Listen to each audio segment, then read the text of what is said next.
සුබ සන්ධ්‍යාවක් වේවා හැමෝටම. අපේ තේ කඩේ නිතරම ලිප පත්තු වෙන්න ඕන නිසා බැරල් එකේ ලිපක් හදන්න යන්නේ. බැරල් එක කපලා හදා ගන්න ඕන. ඒකට පස් පුරව ගන්න ඕන. මේ කපපු තැනට එනකල් පස් පිරුණම ගල් 3ක් තියලා ලිප හදලා මුට්ටිය තියලා කම්බියක් තියාගන්න ඕන.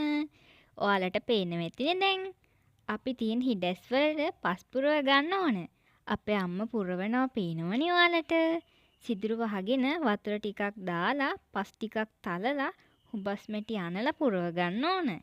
ඊට පස්සේ මෙන්න මේ විදිහට දැන් හොඳට මැටි ටික ලිපේ ගා ගන්න ඕන. කොහොමෙම අපිට හොයාගන්න බැරි වෙච්ච නිසා ටිකක් වේලුනාම සිමෙන්ති ටිකක් ගා ගන්නවා. දැන් ලිප ලස්සනයිද? දවසක් වේලෙන්න තියලා අපි ලිප පත්තු කරනවා.